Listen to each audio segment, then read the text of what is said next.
Morning to all of you. आज के इस ऑनलाइन सेशन में हम लोग डिटर्मिनेंट के हर एक एलिमेंट्स का माइनर एंड कोफैक्टर जानेंगे कि डिटर्मिनेंट के एलिमेंट का माइनर क्या होता है और कोफैक्टर क्या होता है।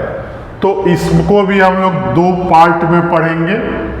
एक पार्ट में देखेंगे जिसमें 2 into 2 ऑर्डर का डिटर्मिनेंट हो, और दूसरे पार्ट में देखेंगे कि अगर 3 into 3 ऑर्डर का डिटर्मिनेंट हो। जनरली हमें दो टाइप के डिटर्मिनेंट को 11, 12 और जेई के सिलेबस में पढ़ना है। 2 into 2 ऑर्डर और 3 into 3 ऑर्डर। अगर ऑर्डर इससे ज़्यादा भी आ रहा है तो सिमिलरली इसी के हेल्प से उसको भी हम लोग समझ जाएंगे। तो सबसे पहले मैं 2 into 2 ऑर्डर का लिख रहा हूँ। तो यहाँ हम लोग क्या करेंगे कि A इक्वल टू एक डिटर्मिनेंट ले लेंगे A11 और A12, पहला रो का पहला कॉलम, इसका नोटेशन होता है। फिर 21 और 22 नोटेशन के बारे में मैं बता दे रहा हूँ। नीचे जो हम लोग नंबरिंग कर रहे हैं इसमें पहला नंबर रो के लिए है और दूसरा नंबर किसके लिए है, कॉलम के लिए है। तो 21 का मतलब हुआ कि दूसरे रो का पहला कॉलम, 12 का मतलब हुआ कि पहले रो का दूसरा कॉलम। अब इसमें हर एक एलिमेंट का साइन भी जान जाना है। इसको मैं सिमिलर करके लिख दे रहा हूँ। इसका प्लस माइनस, माइनस और प्लस होता है। मतलब कि नीचे ऐड करने से अगर इवन आ जाए तो प्लस होगा, और ऐड करने पर ऑड आ रहा है तो क्या होगा, माइनस होगा। अब यहाँ सबसे पहले हम लोग इसको भी दो पार्ट में करेंगे और पहले हर एक एलिमेंट का माइनर लिखेंगे। तो माइनर ऑफ A11, फिर माइनर ऑफ A12 और फिर माइनर ऑफ A21 और फिर लास्ट में माइनर ऑफ A22। तो माइनर लिखने के लिए देखेंगे कि A11 का लिखेंगे तो इसके रो और कॉलम को छोड़ देंगे तो क्या मिलेगा, A22 इसका क्या हो गया, माइनर हो गया। उसी तरह A12 का लिखें तो इसके रो और कॉलम को छोड़ दें तो A21 आएगा। A21 का माइनर लिखें, कॉलम और रो को छोड़ दें तो क्या आएगा, A12 आएगा। और A22 का लिखा जाए तो इसके रो और कॉलम को छोड़ दें तो क्या मिलेगा, A11 मिलेगा।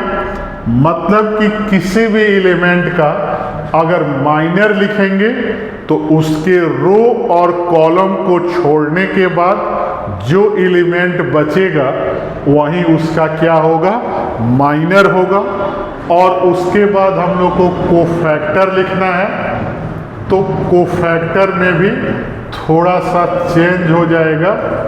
कोफैक्टर ऑफ A11 लिखना है तो कोफैक्टर भी सेम माइनर के बराबर ही होता है, लेकिन जगह का साइन उसके आगे लगा देते हैं। जैसे माइनर जो है वहीं आएगा, लेकिन इस जगह का साइन क्या है, प्लस है तो प्लस लगा देंगे। उसी तरह A12 का लिखा जाए तो माइनर के ही बराबर आएगा, लेकिन इस जगह का साइन क्या होता है, माइनस, तो मैंने माइनस लगा दिया। और फिर A21 का पूछा जाए तो इतना ही आएगा, A12 लेकिन 2 1 के जगह का साइन क्या होता है, माइनस होता है। और फिर A22 का पूछा जाए तो A11 आएगा और साइन क्या होगा, प्लस होगा।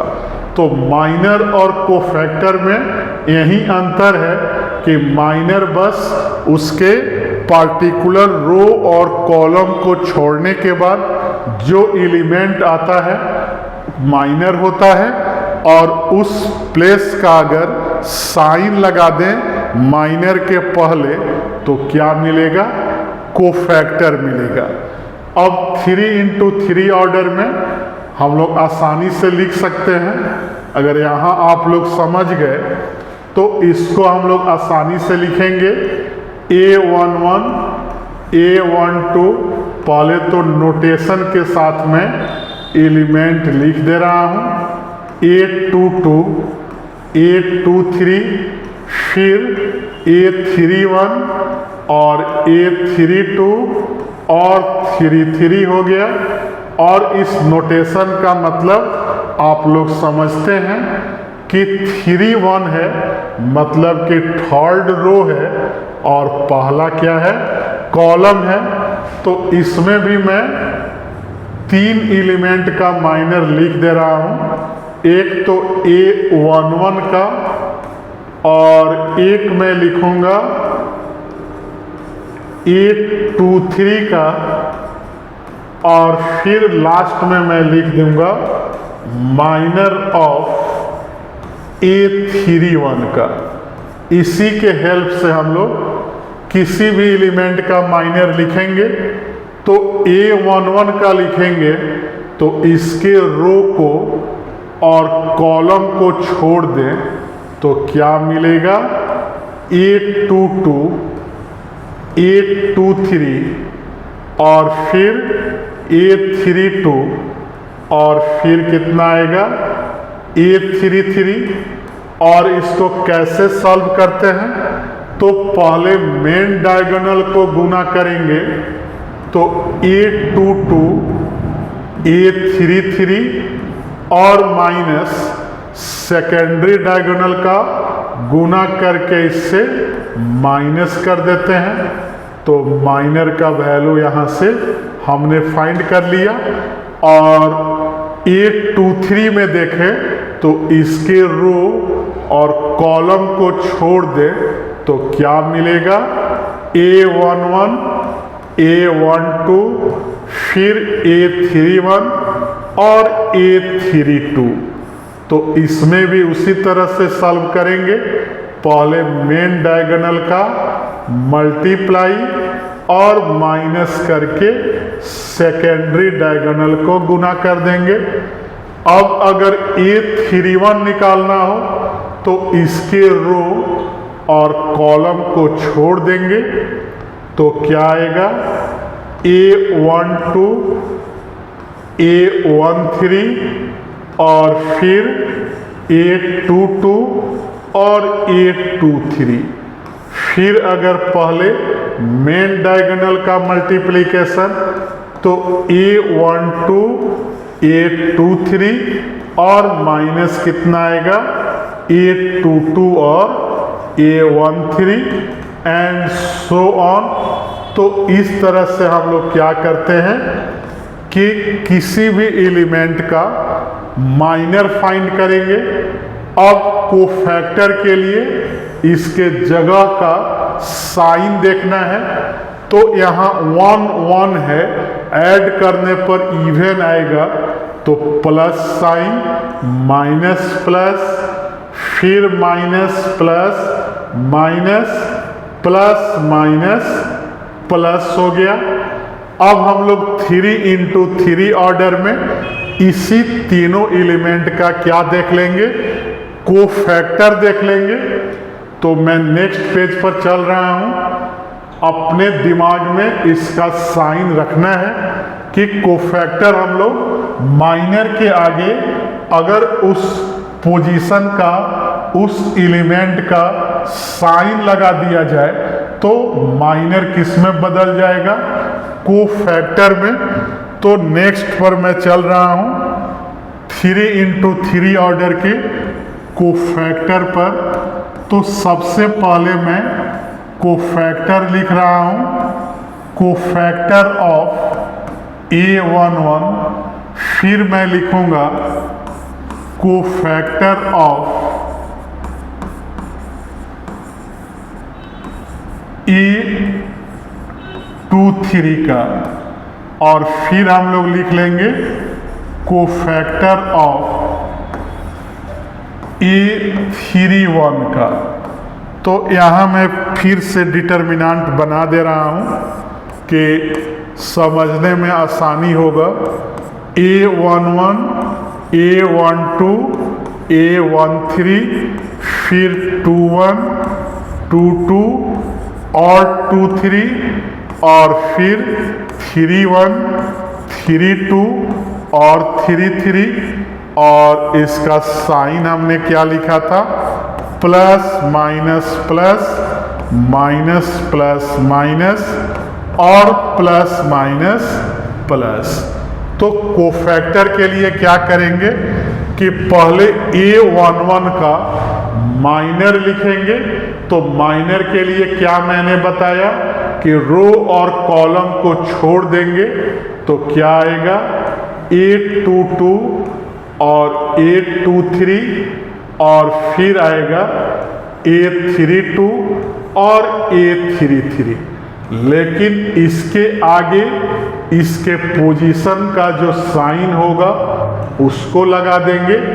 तो क्या हमारा आंसर आएगा, प्लस पहले मेन डायगोनल का प्रोडक्ट 822, 833, और फिर माइनस 832 और 23, सेकेंडरी डायगोनल के एलिमेंट के प्रोडक्ट को माइनस कर देंगे, और इसको ए के कैपिटल लेटर से दिखाते हैं।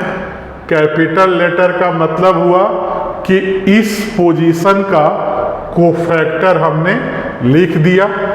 उसी तरह 823 का कोफैक्टर लिखे, तो इसको भी इसके कैपिटल से दिखाएंगे। पोजीशन ऑफ एलिमेंट पर साइन क्या हो जाएगा, माइनस हो जाएगा, और इसके अगर रो और कॉलम को छोड़ दिया जाए तो A11, A12, A31 और A32 आएगा। और अगर इसको सॉल्व कर दे तो पहले मेन डायगोनल का प्रोडक्ट और फिर माइनस सेकेंडरी डायगोनल का प्रोडक्ट लिख देंगे।